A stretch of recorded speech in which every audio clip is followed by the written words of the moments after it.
కొనేసుకున్నానన్నాడు, 2 కార్లు కొనేసుకున్నానన్నాడు. ఒరే ఒక్కసారి రారా అంటే మాత్రం నాన్నగారండి ఇప్పుడు సెలవు కుదరదండి, నేను వస్తానండి, స్కైప్ లో చూడండి నన్ను కావాలంటే అన్నాడు.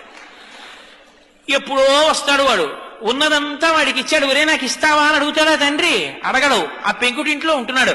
నాన్నగారండి విమానం అంత కారు కొనుక్కున్నానని ఫోటో పంపించాడు.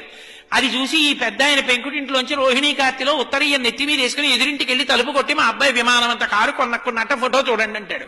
నువ్వు పెంకుటింట్లో ఉంటున్నావు కదరా అంటే, పోన్లేదురో ఎంతకాలం బతుకుతాను, మా అబ్బాయి సంతోషంగా ఉన్నాడుగా అంటాడు.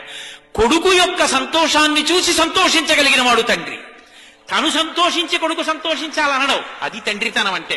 తండ్రి కష్టపడి పెంచి పెద్ద చేసినంత కాలం తండ్రి దగ్గర అనుభవించి ఆఖరణ తండ్రిని తీసుకెళ్లి వృద్ధాశ్రమంలో చేర్చి పెద్దవాడైపోయినటువంటి తండ్రి కొడుకు వచ్చి పక్కన కూర్చుంటే చాలు, కొడుకుతో కలిసి తిరుగుతున్న తండ్రిని చూసి నా